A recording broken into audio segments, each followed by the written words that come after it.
ओम शांति। आज की प्रातः सभा है 25 जुलाई 1968। Today's morning class is dated 25th July 1968.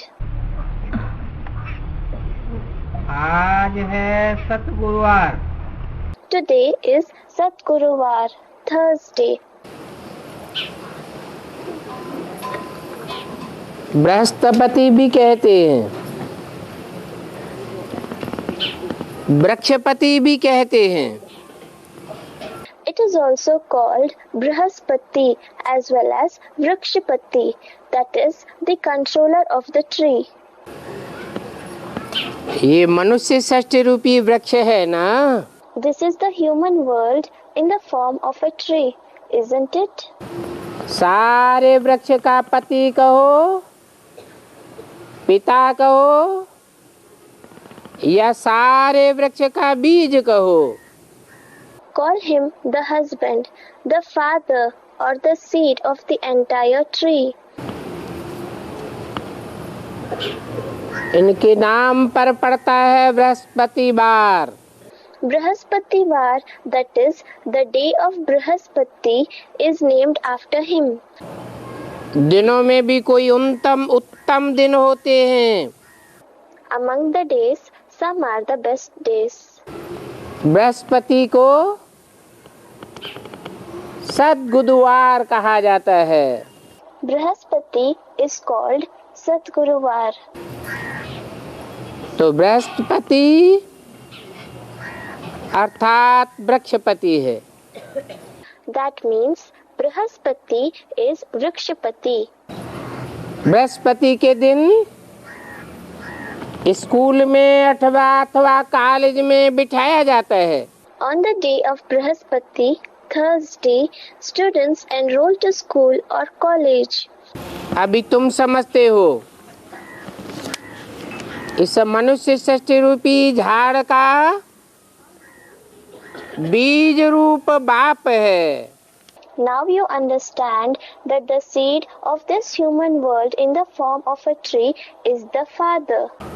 और वो मनुष्य सृष्टि का बीज है। He is the seed of the human world. आत्माओं का बाप है Shiv. Shiv is the father of the souls. वो भी बेहद का बाप है। He is an unlimited father. और झाड़ का बीज मनुष्य सृष्टि का बीज वो भी बेहद का बाप है। And the seed of the tree, the seed of the human world, is also an unlimited father. और जो अकाल मूर्त बाप है जिसको काल खा नहीं सकता, The immortal father, Akal Murt, is the one who cannot be devoured by death. फिर भी वो मूर्त रूप है। Yet he has a corporeal form. मूर्त माने साकार, Murt means corporeal. अमूर्त माने निराकार। Amurt means formless. मूर्त रूप होते हुए भी काल उसको खा नहीं सकता, इसलिए कहते हैं अकाल मूर्त। Even though he has a corporeal form, he cannot be devoured by death. That is why he is called immortal. और उस अकाल मूर्त बाप के तुम अकाल मूर्त बच्चे हो। And you are the immortal children of that immortal father. कल्प के अंत में जब इस सारी सृष्टि पर Mahakal मंडराएगा, At the end of the cycle, when the great death, that is Mahakal, will hover all over this world, चारों ओर मौत का बाजार लगेगा। and when the market of death will come up everywhere, तो तुम अकाल मूर्त बच्चे स्थायी रहेंगे। at that time you, the immortal children, will be steady, that is safe. तुमको काल खा नहीं सकता। Death cannot devour you.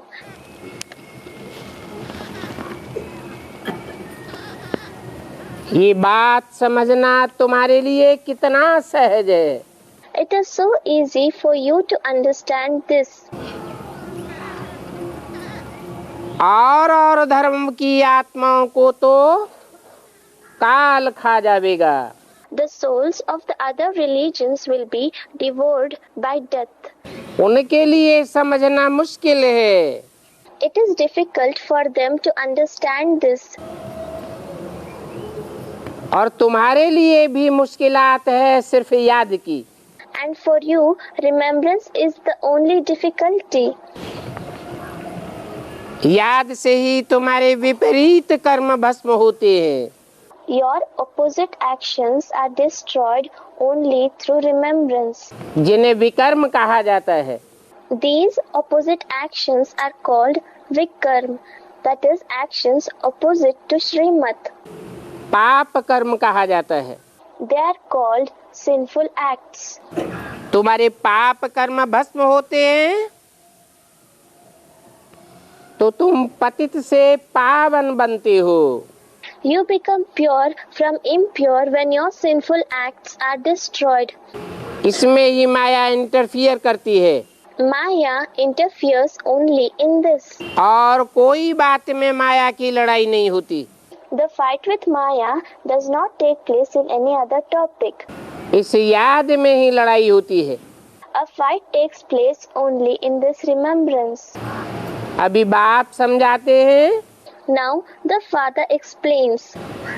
तुम बच्चों पर अविनाशी बेहद के बाप की दशा है। You children are under the influence of the imperishable, unlimited Father. Brihaspati की दशा है। You are under the influence of Brihaspati. दशाएं होती है ना। Planetary influences do occur, don't they? ऊंच ते ऊंच अच्छी ते अच्छी दशा है बृहस्पति की दशा। The highest and the best influence is that of Brihaspati, Jupiter. अविनाशी दशा है। It is the eternal influence, Avinashi Dasha. कहते हैं कि विनाश काल में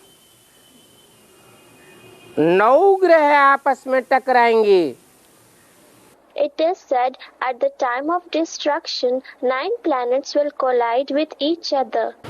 तो जो बड़े से बड़ा ग्रह बृहस्पति है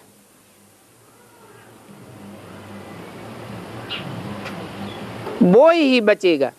Only the biggest planet, Brihaspati, Jupiter, will survive. इसलिए कहते हैं कि तुम बच्चों पर अविनाशी बृहस्पति की दशा है।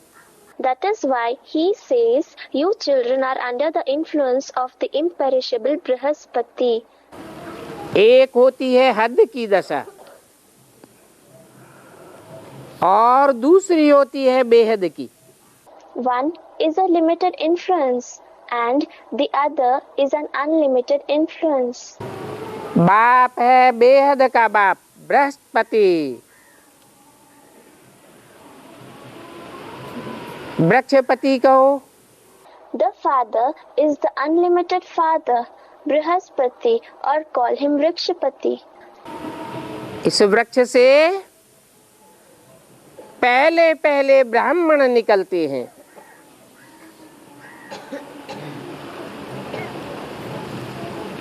ब्रह्मा द्वारा। Firstly, the Brahmins originate from this tree through Brahma.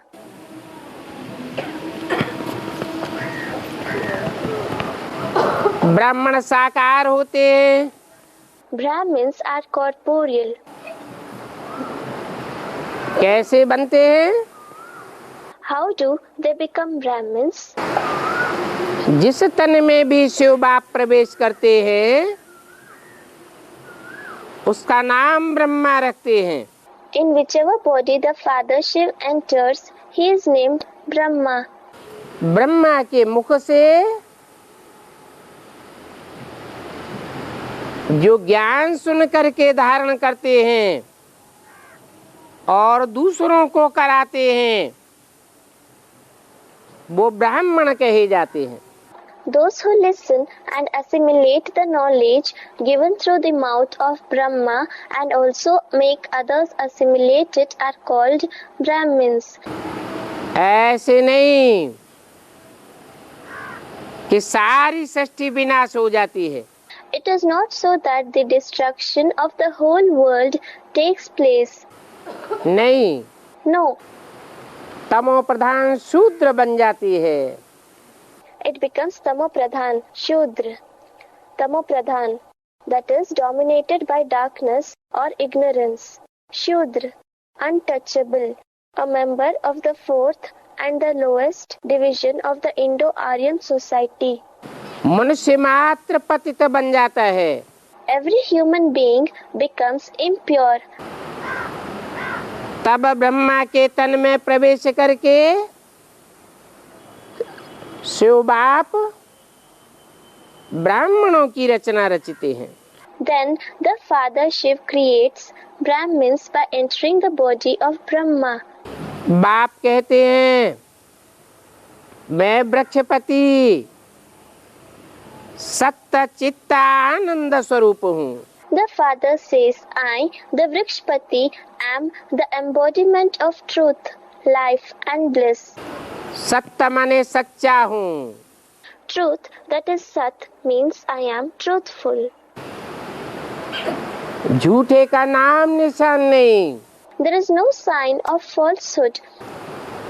नहीं तो झूठ खंड में सब मनुष्य आत्माएं झूठी हो जाती है। Otherwise, in the land of falsehood, all the human souls become false. तब बाप आकर के प्रवेश करते हैं और सत्य बात बता करके सत्य युग की स्थापना करते हैं।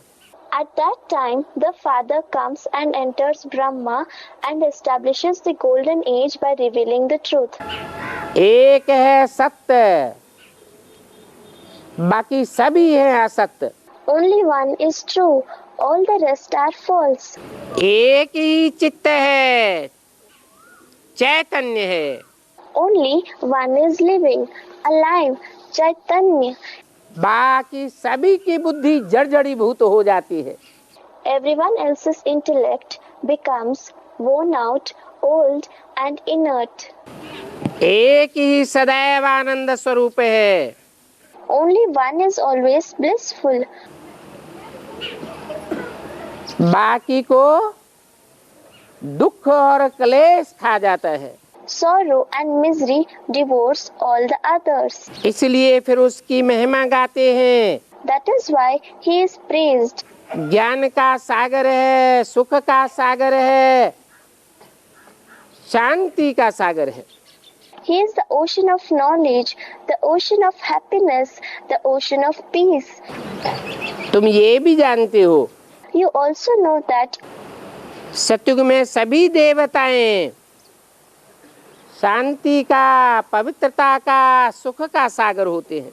all the deities in the golden age are the ocean of peace, purity and happiness. उस समय भारत सुख, शांति, पवित्रता सभी का सागर था। At that time, India was the ocean of all virtues, happiness, peace, purity. संपत्ति का भी सागर था। It was also the ocean of wealth. उसको कहा जाता है विश्व में शांति। That is called peace in the world. अभी तुम देवता नहीं हो, At present, you are not a deity. तुम तो ब्राह्मण हो। In fact, you are a Brahmin. पुरुषार्थी ब्राह्मण हो। You are a Purusharthi Brahmin. Purusharthi, the one who does spiritual effort. संपूर्ण ब्राह्मण बनेंगे तब फरिश्ता सो देवता बनेंगे। When you become a complete Brahmin, you will become an angel and then a deity. दुनिया में तो सभी हैं शूद्र बुद्धि, Everyone in the world has a lowly intellect. क्षुद्र बुद्धि हैं, They have lowly intellect. उनकी है पाई पैसे की बुद्धि। Their intellect is worth only a penny. वास्तव में बाप की तरह तुम भी अकाल मूर्त बन जाते हो। In reality, you also become immortal like the Father. हर एक आत्मा अपने तख्त पर विराजमान है। Every soul is sitting on its throne.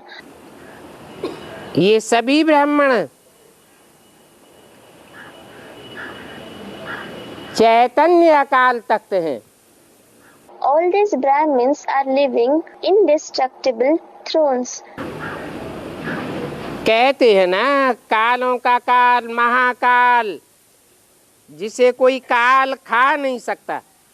They say the death of the deaths, the great death, Mahakal, the one who cannot be devoured by death, don't they? ऐसी भ्रकुटी के बीच अकाल मूर्त विराजमान है, जिसको आत्मा कहा जाता है। The immortal one, which is called soul, is sitting in the center of the forehead. ये आत्मा रूपी सभी बच्चे हैं बाप के। All these souls are the children of the Father. अभी तमो प्रधान हो गए तो वृक्षपति जो बीज रूप ज्ञान का सागर है उनको आना पड़े। Now, since they have become Tamo Pradhan, the seed form of the ocean of knowledge, Vrikshpati has to come. तो नई सृष्टि के लिए पहले पहले चाहिए ब्राह्मण। Therefore, first of all, Brahmins are required for the new world. Prajapita Brahma की औलाद ब्राह्मण चाहिए ना। The children of Prajapita Brahma, Brahmins are required, aren't they? Prajapita भी और ब्रह्मा भी। Prajapita as well as Brahma are required, aren't they? ब्राह्मण मुख्य हैं मनुष्य सृष्टि में।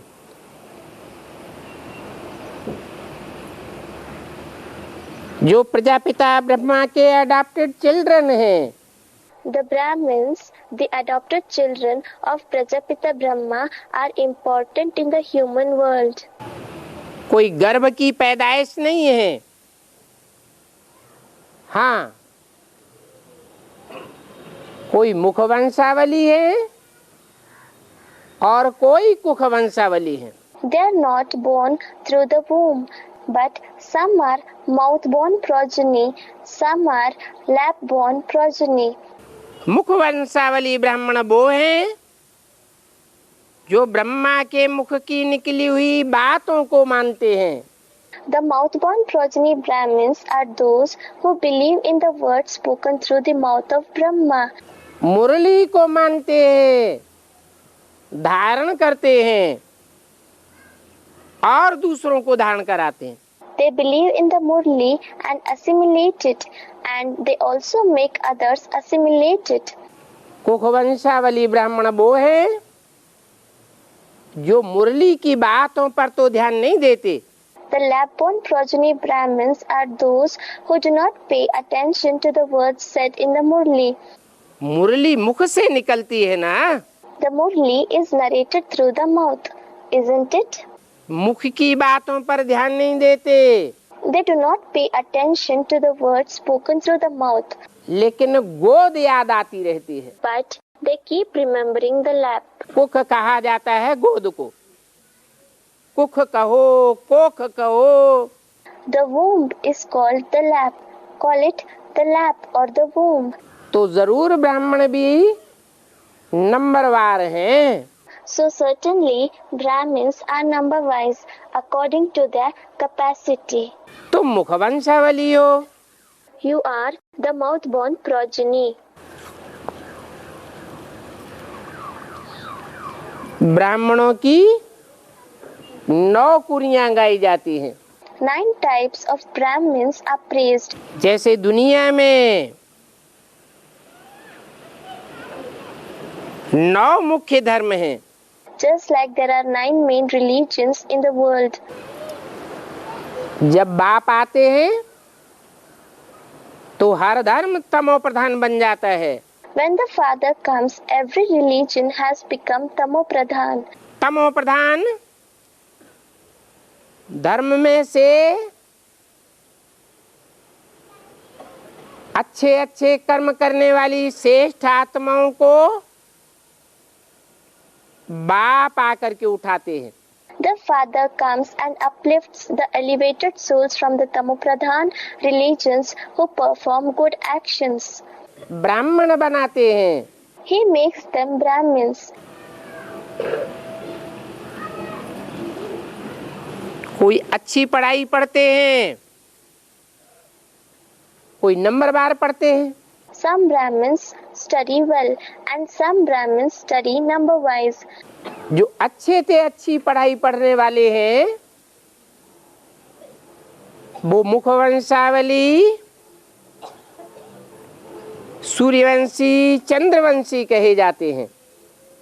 Those who study very well are called the mouth-born progeny. The Suryavanshi, those belonging to the Sun dynasty, and the Chandravanshi, that is those belonging to the Moon dynasty.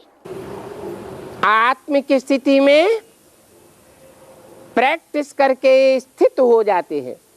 They become stable in the soul conscious stage through practice. जो और धर्मों से खिंच करके आत्माएं आती हैं, The souls that are pulled here from other religions, जैसे इस्लामी, बौद्धी, क्रिश्चियन आदि, like Islam, Buddhism, Christianity, etc., वो पढ़ाई को पूरी रीत न पढ़ने के कारण कच्चे ब्राह्मण रह जाते हैं। remain weak Brahmins because they don't study completely. तो नंबरवार 9 कुरियां ब्राह्मणों की बन जाती हैं। Therefore, 9 types, that is, castes of Brahmins are formed number wise.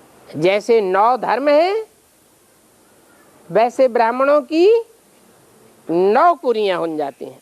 Just as there are 9 religions, 9 castes of Brahmins are formed. तो जरूर कहेंगे It will certainly be said कि ब्राह्मणों को जन्म देने वाला ब्रह्मा चाहिए। that Brahma, who gives birth to the Brahmins, is necessary.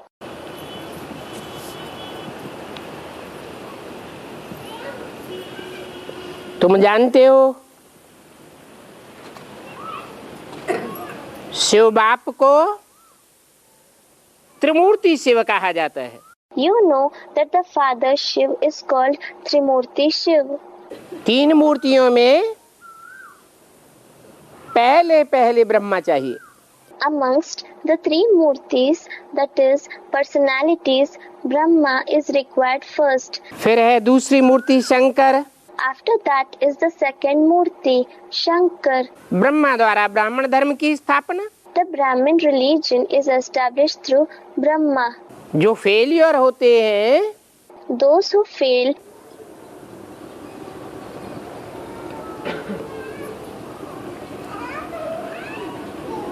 वो कम पद पाते हैं, achieve a low position.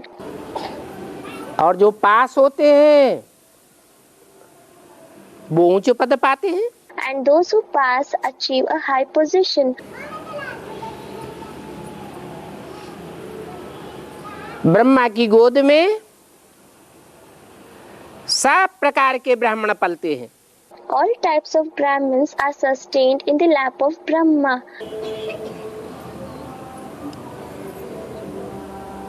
फिर चाहिए विष्णु जो श्रेष्ठ ब्राह्मणों की पालना कर सके। Then Vishnu is necessary who can sustain the elevated Brahmins. परंतु श्रेष्ठ ब्राह्मण कैसे समझे जाएं? However, how can we recognize who the elevated Brahmins are? कैसे पता चले कौन श्रेष्ठ ब्राह्मण और कौन नंबरवार निष्कृष्ट ब्राह्मण? How can we recognize who are elevated Brahmins and who are number-wise Brahmins of a low grade? क्योंकि श्रेष्ठ ब्राह्मण जो बनते हैं वही सूर्यवंशी बाप की औलाद बनते हैं। Because those who become elevated Brahmins, only they become the children of the Suryavanshi father, that is, the father of the Sun dynasty. सूर्य के ही प्रकाश में पलते हैं। They are sustained only under the light of the sun. और धर्म पिताओं का उनके ऊपर कोई असर नहीं होता। There isn't any influence of other religious fathers over them. औरों की बातों के प्रभाव में नहीं प्रभावित होते। They do not become influenced by the words of others. इसलिए कहा जाता है That is why it is said, कि एक से ज्ञान सुनना चाहिए। you should listen to knowledge from one. औरों से भी अगर ज्ञान सुना तो व्यभिचारी ज्ञान हो जाएगा। If you listen to knowledge from others, the knowledge will become adulterated. ज्ञान व्यभिचारी हो जाएगा If the knowledge becomes adulterated, तो बुद्धि भी व्यभिचारी हो जाएगी। the intellect also becomes adulterated. ब्राह्मण भी नीची कोटि के बन पड़ेंगे। In addition, you will become a low-grade Brahmin. अभी तुमको तो श्रेष्ठ ब्राह्मण बनना है। Now you have to become an elevated Brahmin. नई दुनिया में जाना है। You have to go to the new world. नई दुनिया में जाने के लिए बाप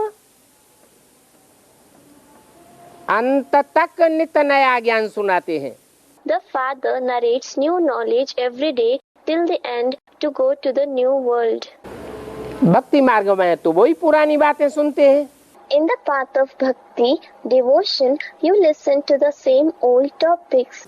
शास्त्रों की पुरानी बातें सुनाते हैं। They narrate the old topics given in the scriptures.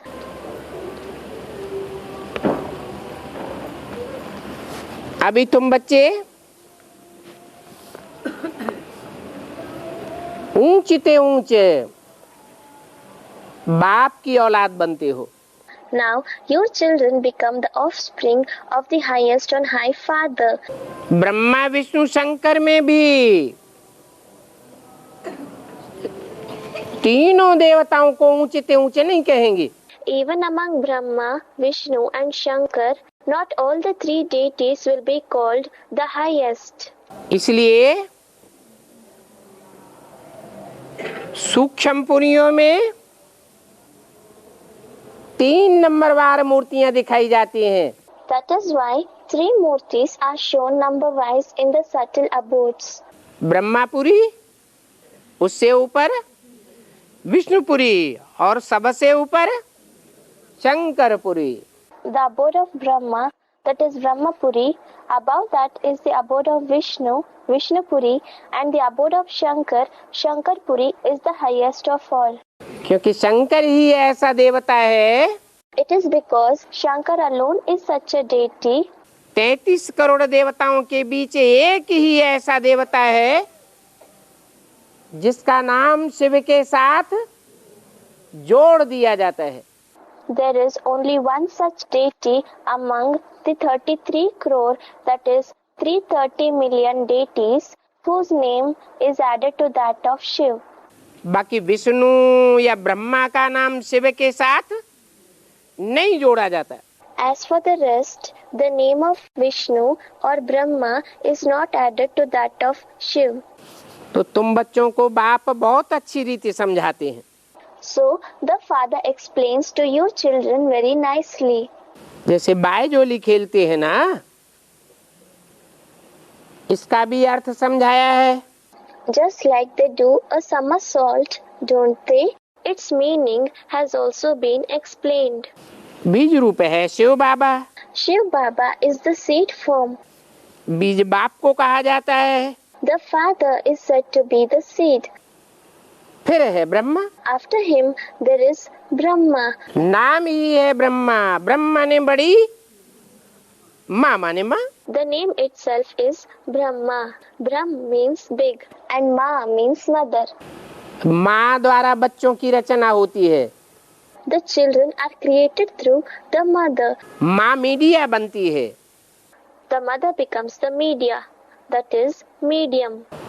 माँ धरणी है, The mother is the earth. धरणी में बीज डाला जाता है। The seed is sown in the earth. बीज बाप को कहा जाता है। The father is called the seed. तो Brahma media, Therefore, Brahma is the media. Brahma के द्वारा नंबरवार ब्राह्मणों की रचना होती है। Number-wise Brahmins are created through Brahma. अभी नंबरवार ब्राह्मण रचे जा रहे हैं। At present, number-wise Brahmins are being created. Advance में नंबरवार बीजों की रचना हो रही है In the advanced party, number-wise seeds are being created. और बेसिक में नंबरवार आधार मूर्त जड़ों की रचना हो रही है। And in the basic knowledge, number-wise supporting roots are being created. बीज से ही जड़ें निकलती हैं। The roots come out from the seed itself. वृक्ष में बीज पहले प्रत्यक्ष होता है या जड़ें पहले प्रत्यक्ष होती हैं? Is the seed revealed first or are the roots revealed first in a tree?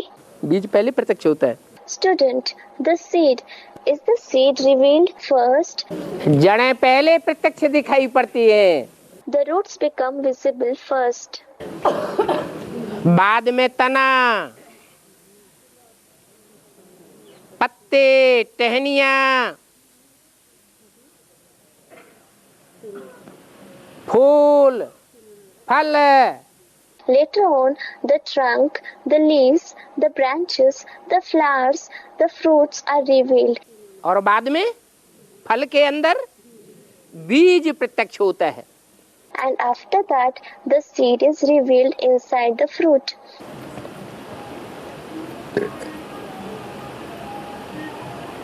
इस मनुष्य सृष्टि झाड़ में भी In this tree, in the form of the human world also, बीज पहले पहले अपने को वृक्ष से डिटैच कर लेता है। first of all, the seed detaches itself from the tree. फल पक जाता है When the fruit ripens, तो बीज फल से जुड़ा रहता है does the seed remain attached to the fruit या अलग हो जाता है? अलग हो जाता है।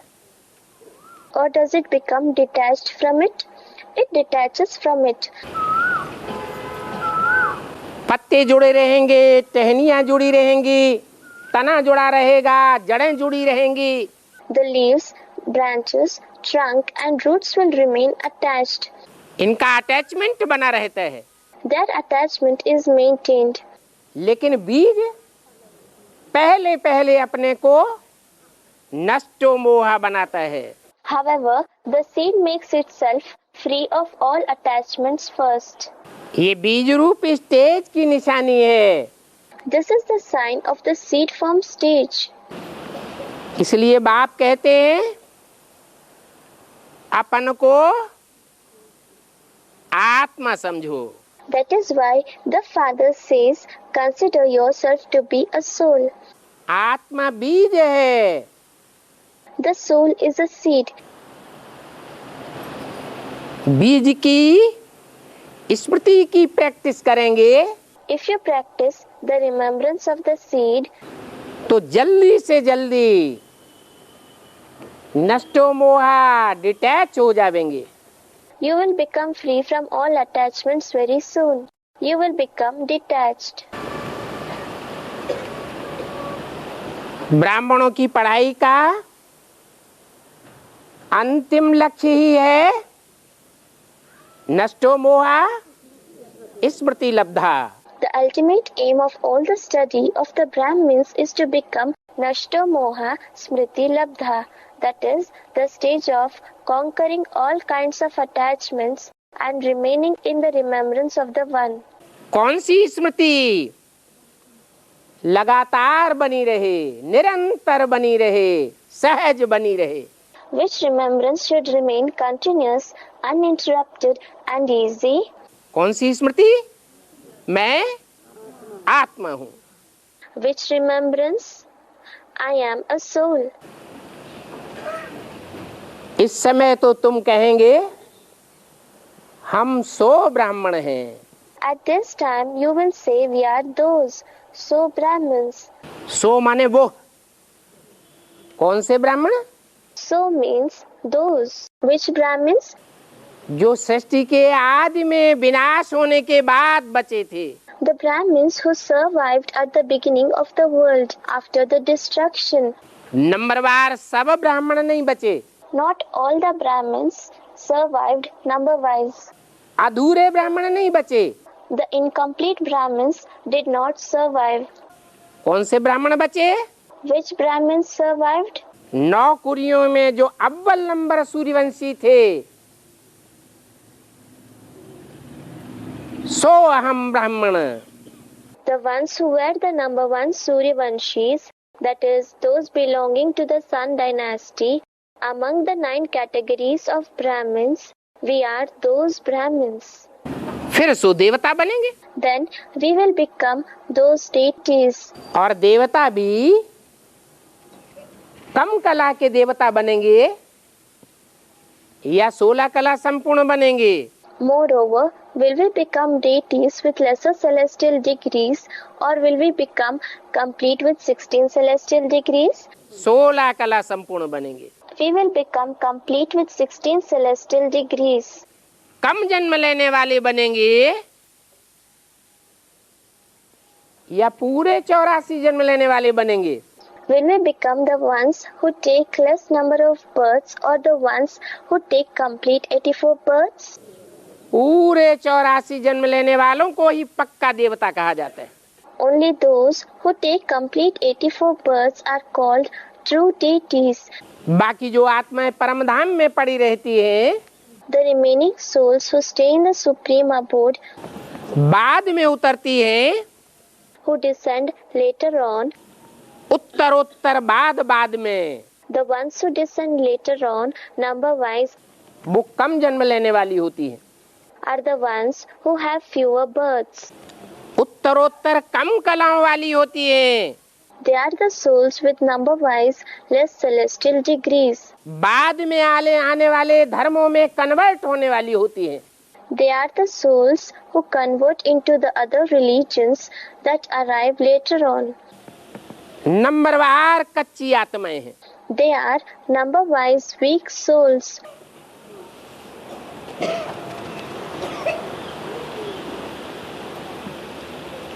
तुम ऑल राउंड पार्टधारी हो. You are an all-round actor. तुम इस षष्ठी रूपी रंगमंच के पक्के अनुभवी पार्टधारी हो. You are a well-experienced actor on this world drama stage. परंतु पहले पहले तुम भी शूद्र बुद्धि बनते हो. However, you too become the one with a Shudra Buddhi, that is, a degraded intellect, first of all. अल्प बुद्धि को शूद्र बुद्धि कहा जाता है.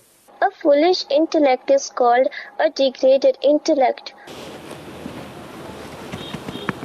जो शूद्र बुद्धि होते हैं, Those who have a Shudra Buddhi,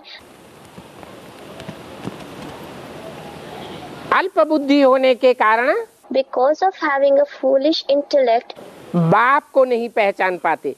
they are not able to recognize the Father. परंतु बाप ही आकर तुम शूद्र बुद्धि बच्चों को पुरुषोत्तम बुद्धि बनाते हैं. But the Father himself comes and makes you Shudra Buddhi children, the ones with Purushottam Buddhi, that is an elevated intellect. पुरुष आत्मा को कहा जाता है. The soul is called Purush. आत्माओं में उत्तम बुद्धि तुम बनते हो। You become the ones with the highest intellect among the souls. तुम बाप को पहले पहचानते हो। You recognize the Father first. पुराने ब्राह्मण 70 साल से चलने वाले, The old Brahmins who have been following the knowledge for 70 years वो बाप को नहीं पहचानते, और तुम do not recognize the Father. What about you? तुम बाप को पहले पहचानते हो। You recognize the Father first. तो क्या कहेंगे, क्षुद्र बुद्धि या उत्तम बुद्धि? So, what will you be called? Will you be called the one with Shudra Buddhi or Uttam Buddhi, that is an elevated intellect? उत्तम बुद्धि कहेंगे। You will be called the one with Uttam Buddhi. इसलिए तुम नर से नारायण और नारी से लक्ष्मी जैसे बनते हो। That is why you become Narayan from Nar, that is a man, and Lakshmi from Nari, that is a woman. बाप ही हीरे जैसा पारस बुद्धि बनाते हैं। The Father makes your intellect similar to a diamond, Paras Buddhi, that is the stage of the intellect where the intellect of anyone who comes in their company transforms. हीरा चमक मारता है ना? A diamond shines, doesn't it? तुम भी इस दुनिया में ज्ञान की चमक मारते रहेंगे। You will also keep shining with knowledge in this world. जैसे 9 लाख सितारे आसमान में गाए जाते हैं, Just like 900,000 stars in the sky are praised, सितारे रात में चमक मारते हैं ना? the stars shine in the night, don't they? ऐसे तुम भी जब दुनिया में विनाश बरपा होगा, तुम ज्ञान की चमक मारते रहेंगे। Similarly, when there will be destruction in the world, you will keep shining with knowledge. वो हैं आसमान के जड़ सितारे, Those stars in the sky are inert, और तुम हो धरती के चैतन्य सितारे। and you souls are living stars on earth. ऐसे सितारे बनते हो जो पारस बुद्धि बन जाते हो। You become such stars whose intellect is like Paras. जैसे पारस पत्थर का गायन है ना, Like there is the praise of the Paras stone, isn't there? जहाँ जहाँ लोहे से स्पर्श किया जाता है तो कहते हैं लोहा भी सोना बन जाता है। It is said that wherever the Paras stone touches iron, the iron converts into gold. वास्तव में ये तुम्हारा गायन है। In reality, this is your praise. दुनिया की तमो प्रधान गलीज आत्माएं जो भी तुम्हारे संसर्ग में आती हैं, संपर्क में आती हैं, संबंध में आती हैं, The Tamopradhan, dirty souls of the world that come in your contact, connection, relation, तुम्हारे नजदीक पहुंचने मात्र से ही वो श्रेष्ठ बुद्धि बन जाती हैं। they become the ones with an elevated intellect just by coming close to you. उनको बाप की पहचान हो जाती है। They recognize the Father. इसलिए बाप तुमको कहते हैं That is why the Father tells you कि एक एक आत्मा को अच्छी तरह से बैठ समझाओ। sit and explain thoroughly to each soul. ढेरों को इकट्ठा बैठ समझाने से If you explain to many souls together, दृष्टि का व्यभिचार हो सकता है, it may adulterate the vision. Vibration का व्यभिचार हो सकता है, It may adulterate the vibrations. संकल्पों का व्यभिचार हो सकता है। It may adulterate the thoughts. ढेर के ढेर बैठे होंगे सुनने वाले, उनमें से एक कौआ होगा, If there is a big audience and if there is one crow amongst them, तो सबको उखाड़ देगा। he may spoil everyone. इसलिए कहते हैं एक एक को बैठ समझाओ। That is why it is said, sit and explain to each soul individually. तुम्हारा राजयोग है। Yours is Raj Yoga. राजयोग, इसमें राज भरा हुआ है। Raj Yoga means there is a secret hidden in it. अब व्यभिचारी बनाने का राजयोग है। This Raj Yoga is to make you unadulterated. एक से एक जल्दी समझेगा। If one person teaches another one, he will understand quickly. कोई भी प्रकार का व्यभिचार पैदा न होने पावे।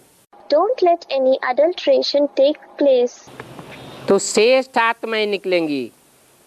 Then the elevated souls will come up. तुम्हारा राजयोग, तुम्हारा ज्ञान योग सहज भी है और श्रेष्ठ भी है। Your Raj Yoga and your Gyan Yoga are easy as well as elevated. तुम राजाएं बनाते हो। You make kings. राजा बनाने और बनने की कला बाप तुमको सिखाते हैं। The father teaches you the art of making kings as well as becoming kings. राजाएं श्रेष्ठ होते हैं। The kings are elevated. प्रजा को श्रेष्ठ थोड़े ही कहेंगे। The subjects will not be called elevated. प्रजा ढेर की ढेर होती है There are many subjects और राजाएं बहुत थोड़े होते हैं। and there are very few kings. श्रेष्ठ थोड़े होते हैं और निष्कृष्ट ज्यादा होते हैं। There are very few elevated ones and there are more lowly ones. तो तुम राजाएं तैयार करते हो। Therefore you make kings. वो ब्राह्मण तो ढेर की ढेर हुजूम इकट्ठा करते हैं। Those Brahmins gather a lot of crowd. जैसे भक्ति मार्ग में गुरु लोग ढेर का ढेर मजमा लेकर के लाखों को बैठ जाते हैं। This is similar to the path of devotion, Bhakti Marg, where the gurus sit gathering a crowd of 100,000 people. बैठ कर उपदेश देते हैं। राजा तो कोई बनता ही नहीं। They sit and preach. No one becomes a king at all. सुनते हैं और पल्लू झाड़ के चले जाते हैं। They listen to it through one ear and leave it out through another ear. तुम्हारा ज्ञान ऐसा नहीं है। Your knowledge is not like that. तुम एक एक के पीछे बैठ कितनी मेहनत करते हो। You put in so much effort to explain to every single soul. तो प्रदर्शनी करते हैं। They organize exhibitions. एक ही प्रदर्शनी में एक ही दिन में कितने ढेर बैठ करके सुनते हैं। So many sit and listen to knowledge on a single day in a single exhibition. उससे प्रजा बनती है। This makes subjects. जड़ चित्रों के म्यूजियम में कितने ढेर के ढेर आते हैं, उससे भी प्रजा बनती है। Lot of people visit the museum of inert pictures. That also makes subjects. तुम तो चैतन्य म्यूजियम तैयार करते हो। You create the museum of living pictures. क्योंकि आपन को चैतन्य स्टार आत्मा समझते हो। Because you consider yourself to be a living star, a soul. Practice पक्की हो जाएगी। Your practice will become strong. तो तुम्हारी तीसरे नेत्र रूपी आत्मा स्टार के मुआफिक चमकती हुई दिखाई देगी। So your third eye-like soul will appear like a shining star. फरिश्ता दिखाई देंगे। You will appear like an angel. तुम्हें बोलने की भी दरकार नहीं पड़ेगी इतनी। You will not even be required to speak so much. तुम्हारी शक्ल को देख करके ही उनकी स्थिति फरिश्ते जैसी बन जाएगी। Just by looking at your face, their state will become like that of an angel. तो देखो, अभी शिव बाबा भी है संगम युग में। Therefore, look, now Shiv Baba is present in this confluence age, Prajapita भी है as well as Prajapita is present, और ब्रह्मा भी है। and Brahma is present too. Adopted बच्चे भी सामने बैठे हुए हैं। The adopted children are also sitting in front of him. सामने बैठ करके, सन्मुख बैठ करके तुम पढ़ाई पढ़ते हो। You study sitting face to face, sitting in front of the Father. अंदर से भी सन्मुख और बाहर से भी सन्मुख। You are face to face from inside as well as from outside. सन्मुख माने प्रीत बुद्धि। Being face to face, Sanmukh means having a loving intellect, Preet Buddhi. विमुख माने विपरीत बुद्धि। Facing the opposite side means having an opposing intellect. सामने बैठे भी अगर कोई के विपरीत संकल्प चलते हो, बाप में अनिश्चय के संकल्प चलते हो, If someone has opposing thoughts, if they have doubtful thoughts about the Father in spite of sitting in front of the Father, तो उनको सन्मुख कहेंगे या विमुख कहेंगे? will they be called Sanmukh or will they be called Vimukh? विमुख हो गए। They are Vimukh. उनको शूद्र बुद्धि कहेंगे। They will be called those with a Shudra's intellect. तुम तो पवित्र बुद्धि बनते हो, विशाल बुद्धि बनते हो। You become the ones having a pure intellect, a broad intellect. ऐसे विशाल बुद्धि वाले फिर ब्राह्मण सो देवता बनेंगे। Those with such a broad intellect will become a deity from a Brahmin. अभी तुम ईश्वरीय बुद्धि बनते हो। Now your intellect becomes divine, Ishwarya. ईश्वर क्यों कहा जाता है? Why do they call him Ishwar, that is God? कहते हैं श्रेष्ठ ते श्रेष्ठ है ईश्वर। They say God is the most elevated. ईश माने शासन करना, वर माने श्रेष्ठ। Ish means to rule and Var means elevated. जिसने इस दुनिया में आकर के श्रेष्ठ ते श्रेष्ठ शासन करके दिखाया। The one who demonstrated how to rule in an elevated way after coming to this world is Ishwar. और मनुष्य राजाओं ने भी शासन किया, Other kings among human beings have also ruled, परंतु इतना श्रेष्ठ शासन नहीं किया जितना ईश्वर ने किया। but they didn't rule in such an elevated manner like God. कैसा शासन किया? How did he rule? कोई के ऊपर जोर दबाव नहीं दिया। He did not force anyone. He didn't pressurize anyone. जैसे मुसलमान तलवार के जोर से कन्वर्ट करते थे, For example, the Muslims converted others forcibly by the power of the sword. जबरियन ब्राह्मणों के जनेऊ उतरवा देते थे। They forcibly made Brahmins remove their sacred thread. मुसलमान बनाते थे। They made them into Muslims. जैसे क्रिश्चियंस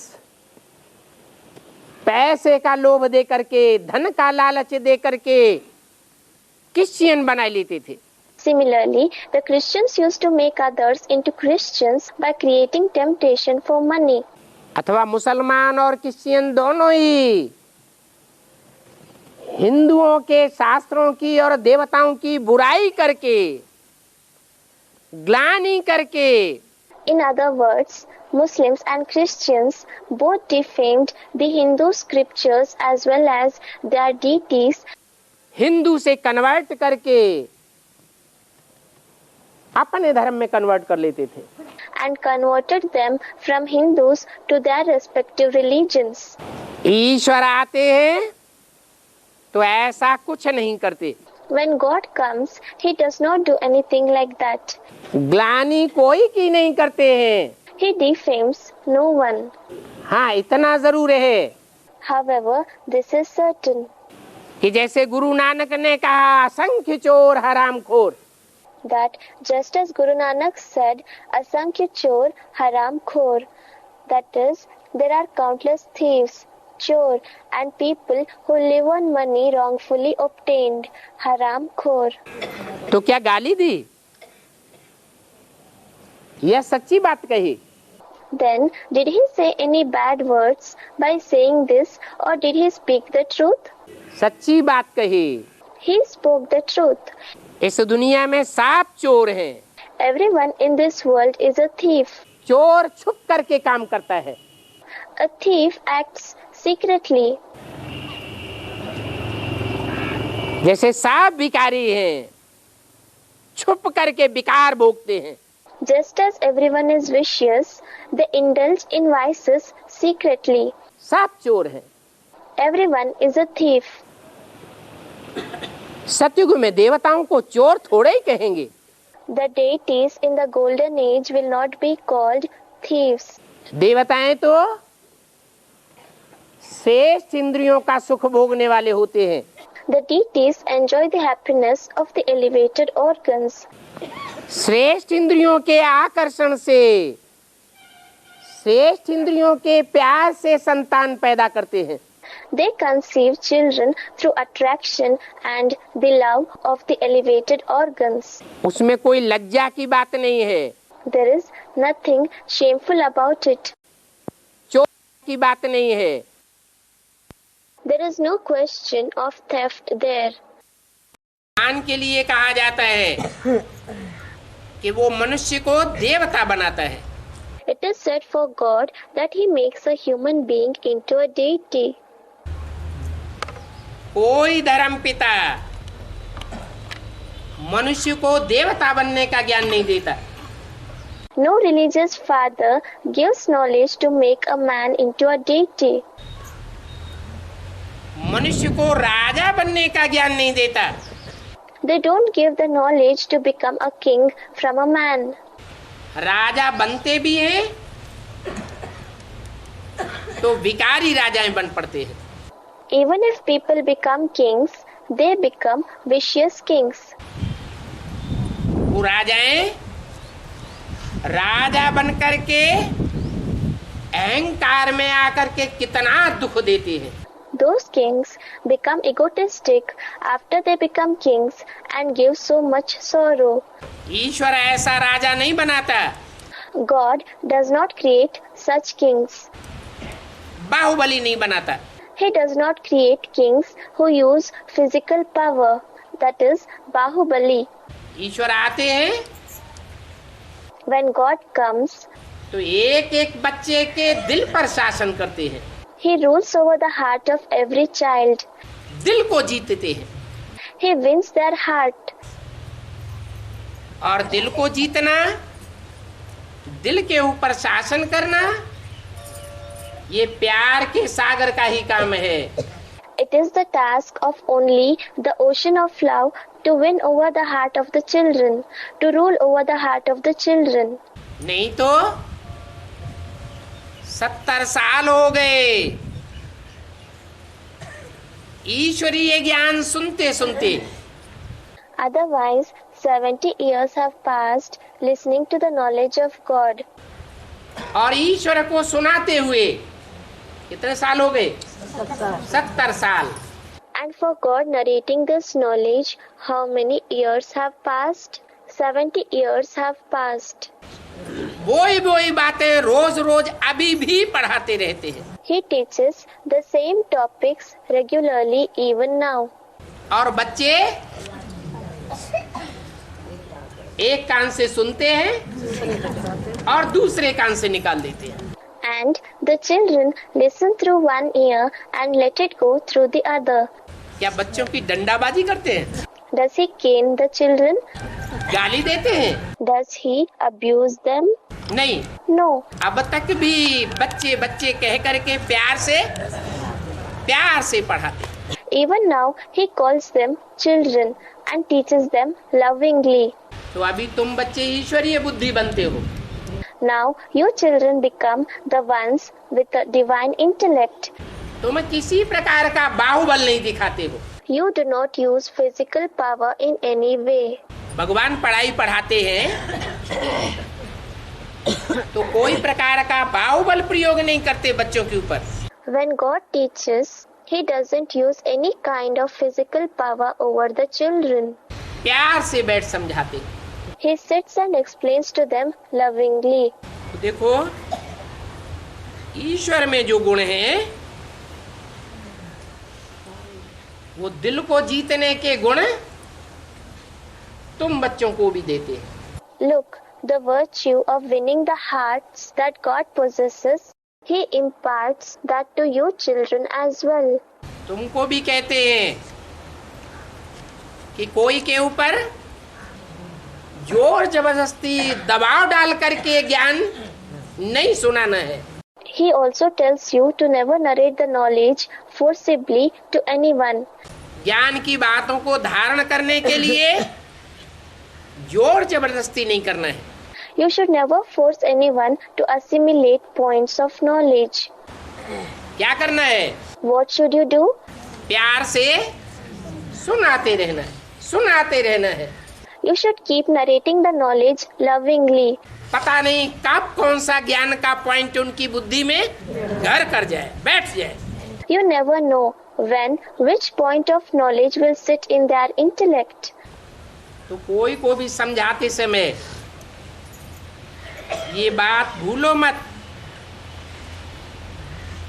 कि हम ईश्वरीय बुद्धि बच्चे हैं। While explaining to someone, never forget we are the children with a divine intellect. नहीं तो अहंकार में आ जाते हैं, ज्ञान सुनाते हैं और लाल पीली आंखें करने लग पड़ते हैं ज्ञान सुनाते सुनाते। Otherwise, while explaining knowledge, some become egotistic and start glaring fiercely. आंखें लाल पीली करना, literally to make our eyes red and yellow. झगड़ने लग पड़ते हैं। They start quarreling.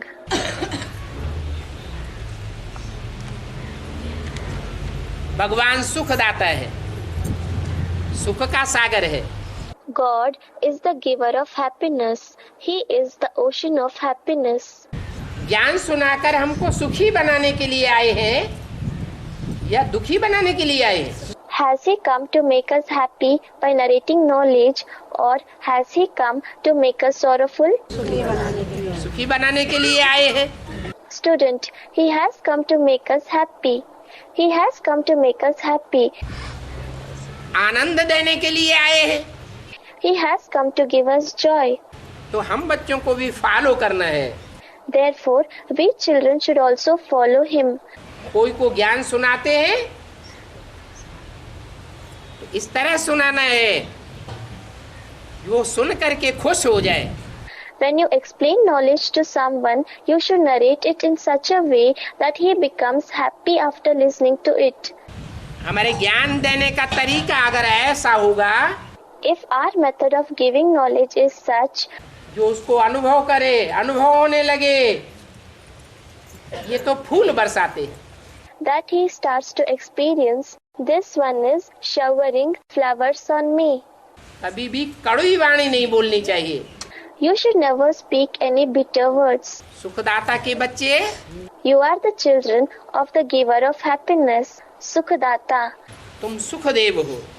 You are the ones who give happiness, Sukhdev. ऐसे बच्चे ब्राह्मण से देवता बनेंगे। Such children will become deity from Brahmin. हाँ, ये तो कहेंगे This will be certainly said कि ज्ञान देने वाले टीचर्स नंबरवार होते हैं। that the teachers who give knowledge have different capacities. Number one teacher है ज्ञान का सागर बाप। The number one teacher is the ocean of knowledge, the Father. उनको फिर ज्ञानियों का ईश्वर कहा जाता है। He is called God of all the knowledgeable ones. क्या? What? ज्ञानियों का ईश्वर ज्ञानेश्वर कहा जाता है। He is called God of all the knowledgeable ones. That is Jnaneshwar. वो ज्ञान सिखलाने वाला ईश्वर है। He is God who teaches knowledge. ऐसे ज्ञान से होती है सद्गति। Through such knowledge, we achieve true salvation. पहले पहले मन बुद्धि रूपी आत्मा की सद्गति होती है। At first, the true salvation of the soul in the form of the mind and the intellect is brought about. आत्मा श्रेष्ठ संकल्प करती है, The soul creates elevated thoughts. श्रेष्ठ वाइब्रेशन छोड़ती है। It spreads elevated vibrations. ऐसे श्रेष्ठ संकल्प करने वाली आत्मा को दुर्गति वाला कहेंगे या सद्गति वाला कहेंगे? Will such soul who creates elevated thoughts be called the one who attained true salvation, or will he be called the one in degradation? सद्गति pi. He has attained true salvation. पहले आत्मा की सद्गति, First, the soul attains true salvation. फिर जब निरंतर आत्मा ऐसे सत्संकल्पों वाली बन जाए, Later, when the soul becomes stable with such true thoughts, तब होती है शरीर के 5 तत्वों की सद्गति। the 5 elements of the body will attain true salvation. 5 तत्व जड़ हैं शरीर के, The 5 elements of the body are inert, और आत्मा चैतन्य है। whereas the soul is sentient. पहले किसकी सद्गति होनी चाहिए? Who should attain the true salvation first? पहले चैतन्य आत्मा की सद्गति होगी। First, the sentient soul will attain the true salvation. क्योंकि चैतन्य ही ज्ञान को सुन सकता है, समझ सकता है, धारण कर सकता है, करा सकता है। It is because only a living soul can listen to knowledge, understand the knowledge, assimilate the knowledge, and make others also assimilate it. जड़ ज्ञान सुनेगा नहीं, The inert thing will not listen to knowledge. सुनाएगा नहीं, It will not narrate the knowledge, धारण कराएगा भी नहीं। and it will not make others assimilate the knowledge either. हाँ, जो भी जड़त्वमयी चीजें हैं संसार में, वो संग के रंग से, वाइब्रेशन से सतो प्रधान बन सकती है। However, all the inert things in the world can become Sato Pradhan, stage of goodness and purity, through the color of the company and vibrations. इसलिए कहते हैं कि तुम बच्चे हो प्रकृति जीत। That is why it is said that you children are victorious over nature, that is, Prakriti Jeet. प्रकृति के 5 तत्वों को भी जीतने वाले हो। You become victorious over the 5 elements of nature as well. प्रकृति जड़ है या चैतन्य? Is nature inert or sentient? जड़ है, वो ज्ञान नहीं सुनेगी। It is inert. It will not listen to knowledge. ज्ञान से उसे कन्वर्ट नहीं किया जा सकता। It cannot be transformed through knowledge. कैसे कन्वर्ट होगी? How will it be transformed? याद से। It will be transformed with remembrance. Yad. याद माने स्नेह है, Remembrance means love. याद माने सच्चा दिल का प्यार। Remembrance means true love of the heart. मनुष्य आत्माओं में भी कोई आत्माएं होती हैं, ज्ञान नहीं सुनती हैं। Even among human souls, there are certain souls who do not listen to knowledge, लेकिन प्यार में पागल हो जाती है, but they become mad in love. प्यार से उठती हैं, They are awakened into knowledge through love. ज्ञानी बनती हैं, ब्राह्मण बन जाती है। They become knowledgeable. They become Brahmins. कि सब ज्ञानी होते हैं? Is everyone knowledgeable? कोई ज्ञान से आकर्षित होते हैं और कोई प्यार से आकर्षित होते हैं। Some are attracted by the knowledge, whereas some are attracted through love. फिर भी कहेंगे कि ज्ञान से सद्गति होती है। Still, it will be said that true salvation is attained through knowledge. सद्गति करने के लिए ईश्वर का ज्ञान जरूर चाहिए। Godly knowledge is essential to bring about true salvation. पतितों को पावन बनाते हैं The impure ones are made pure ज्ञान से और योग से। through knowledge and remembrance. योग से सारी दुनिया पतित से पावन बनती है। The entire world becomes pure from impure through remembrance. ये जो पशु पक्षी हैं, कीड़े मकोड़े हैं, ये आत्मा है या नहीं है? हैं? Are animals and birds, insects and spiders souls or not? ये भी आत्मा है, परंतु ये ज्ञान नहीं सुन सकते। They too are souls. However, they cannot listen to knowledge. क्योंकि जड़त्वमयी बुद्धि है। It is because their intellect is inert. फिर ये नई दुनिया में जावेंगे या नहीं जावेंगे? Then, will these go to the new world or not? नई सृष्टि में नंबरवार जाना होगा या नहीं होगा? Will they go to the new world number-wise or not? जाएंगे। They will go. कैसे जाएंगे? ज्ञान तो सुनते नहीं। How will they go? They do not listen to knowledge at all. इनकी सदगति कैसे होगी? How will they attain true salvation? है? याद से सदगति होगी। They will attain true salvation through remembrance. याद से वाइब्रेशन बन जाता है। Vibrations are created through remembrance. Bharat का प्राचीन राजयोग मशहूर है। The ancient Rajyog of India is famous. प्राचीन राजयोग से आयरन एज से गोल्डन एज बनी थी। The world turned into the golden age from the iron age through the ancient Rajyog. Iron age है कलयुग में। The iron age is in Kalyug. सतयुग में होती है golden age. The golden age is in Satyug. ये भी समझाया है It is also explained कि योग दो प्रकार का है। that there are two types of yoga.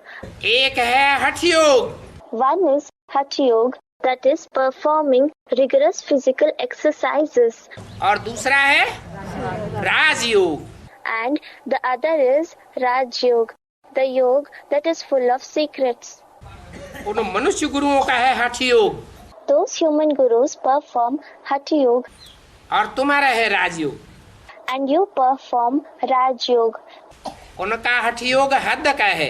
Their Hatha Yoga is limited. हद का घर बार छोड़ते हैं। They leave their limited household.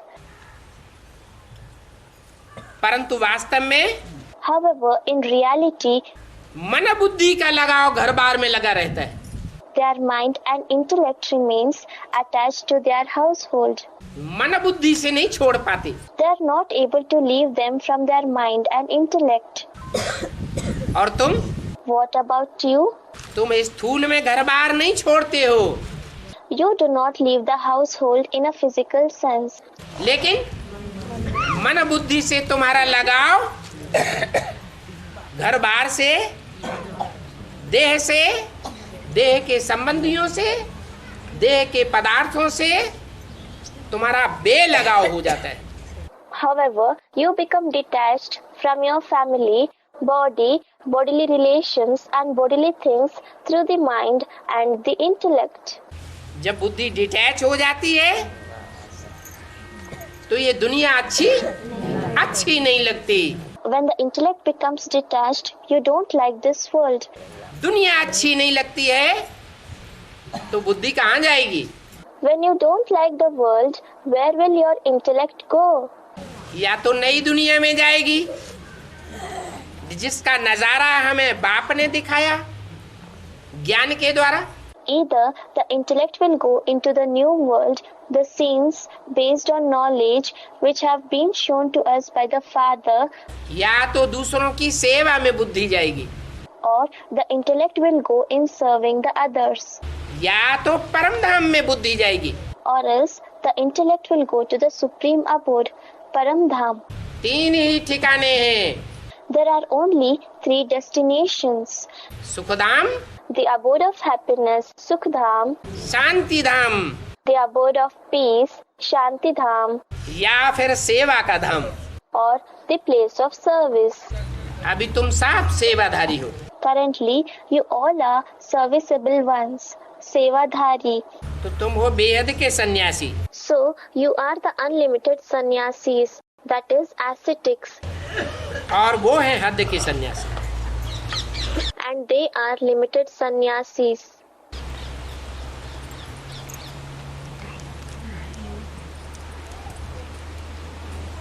वो सन्यासी घर बार छोड़ते हैं।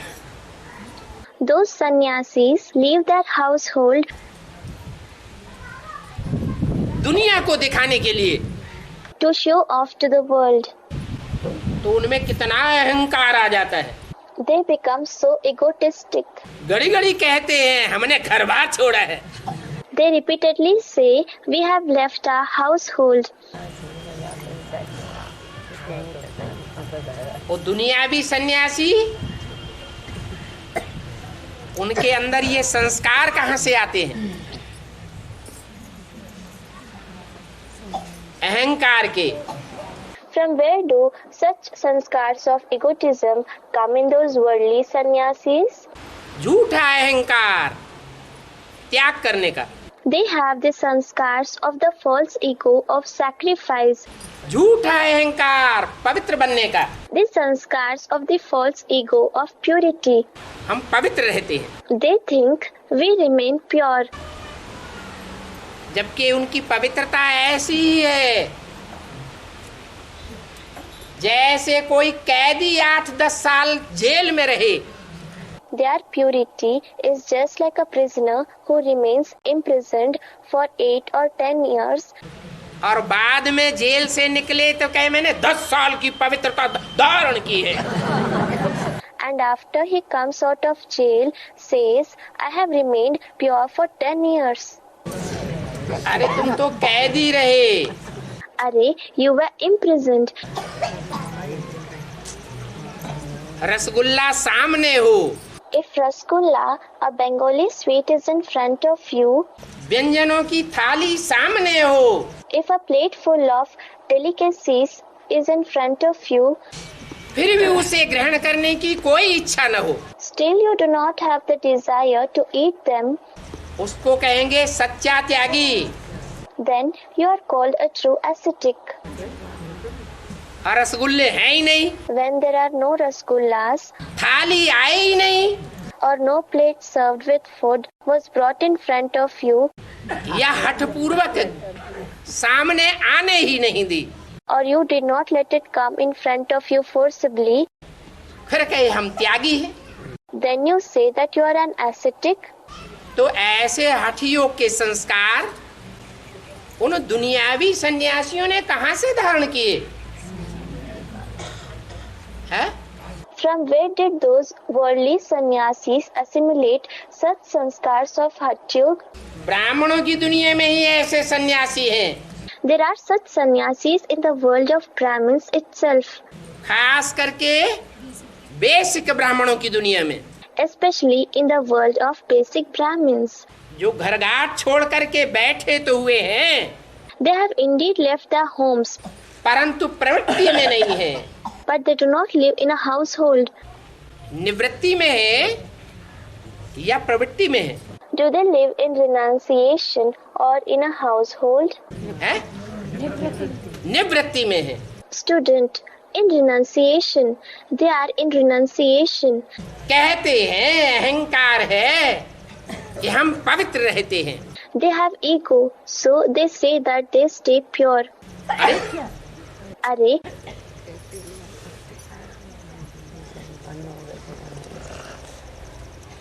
पवित्र कैसे रहते हैं? how do they live a pure life? पति पत्नी दोनों इकट्ठे हों Let the husband and wife stay together और फिर पवित्र रह करके दिखावें, and then remain pure and show. They cannot do it. तो कहेंगे पवित्र। Only then it will be said they are pure. फिर कहते हैं Then they say, हमारी तो बेहद की गृहस्थी है, ours is an unlimited family. हद की गृहस्थियों से हमारा मेल नहीं किया जा सकता। We cannot be compared with a limited family. हमको टैली नहीं किया जा सकता। We cannot be tallied, that is compared with them. बाप भी कहते हैं, The father also says, मैं जब आता हूँ तो बेहद की गृहस्थी बनाता हूँ। when I come, I create an unlimited family. एक होती है हद की गृहस्थी, 2, 4, 6 बच्चे होते हैं। One is a limited family where there are 2 to 6 children. छोटा परिवार होता है। It is a small family, और बाप का परिवार तो बेहद का परिवार है। whereas the father's family is unlimited. परिवार में परिवार के और संबंध बाद में बनते हैं। In a family, other relations of the family are formed later. पहला संबंध कौन सा बनता है? Which relation is formed first? है? कौन सा बनता है? Which one is formed first? Student, father and child. बाप बच्चे पहले बन जाते हैं। है? Does the relation between the father and the child develop first? पहला संबंध है पति पत्नी का। Student, husband and wife. The first relation is of the husband and the wife. तो बाप बेहद का बाप है। So, the father is the unlimited father. बेहद का बाप आकर के कहते हैं तुम साफ सीताएं हो। The unlimited father comes and says, all of you are Sitas. तुम साफ द्रौपदियां हो, तुम साफ पार्वतियां हो। All of you are Draupadis. All of you are Parvatis. Ram भगवान है एक, God Ram is one. और इस बेहद के परिवार में बाकी तुम सब सीताएं हो। And in this unlimited family, all of you are Sitas. ये हुई बेहद की गृहस्थी। This is the unlimited family. और प्रैक्टिकल में होती है या हवा में बाप तैरता है। Is it the family in practical or does the father float in the air? और पत्नियां साकार में होती हैं। And the wives are corporeal. हैं? उसको गृहस्थी कहेंगे? Can it be called a family? Student, it cannot be called so. नहीं कहेंगे। It will not be called a family. बाप भी प्रैक्टिकल में और बेहद का परिवार और बेहद के संबंध भी प्रैक्टिकल में होते हैं। The father is practical as well as the unlimited family is practical and the unlimited relations are also practical. देखे जा सकते हैं, They can be seen. समझे जा सकते हैं, They can be understood. अनुभव किए जा सकते हैं। They can be experienced. सिर्फ कहना कि हम तो घर गृहस्थ में रहते हैं। It is not that we just say that we live in a family. इसलिए मुरली में पूछा, मुरली में प्रश्न किया गया। That is why a question has been asked in the Murli. वो ब्राह्मण कहते हैं कि हम ब्रह्मा बाप के बच्चे हैं। Those Brahmins call themselves the children of Father Brahma. उनसे प्रश्न पूछो, Ask them, तुम ब्रह्मा बाप के बच्चे ब्राह्मण हो तो तुम्हारा ब्रह्मा कहाँ है? if you are Brahmins, the children of the Father Brahma, then where is your Brahma? Prajapita Brahma कहाँ है? Where is Prajapita Brahma? तो कहेंगे सूक्ष्म वतन में। Then they will say he is in the subtle world. तो बाप सूक्ष्म वतन में और माताएं साकार वतन में। The father is in the subtle world and the mothers are in the corporeal world. और बच्चे भी साकार वतन में। ये कैसे हो सकता? And the children too are in the corporeal world. How is this possible? साकार परिवार साकार में होता है। A practical family will be present in practice. इस सृष्टि पर होता है It will be present in this world. या सूक्ष्म वतन में होता है? Or will it be present in the subtle world? Student, in practice. साकार में ही होना चाहिए। It should certainly be in practice. तो कहना एक और करना दूसरा हो जाता है। So they say something and do something else. ब्राह्मणों की तो कथनी और करनी एक होनी चाहिए। The speech and the practical work of the Brahmins should be the same. Om Shanti. Om Shanti.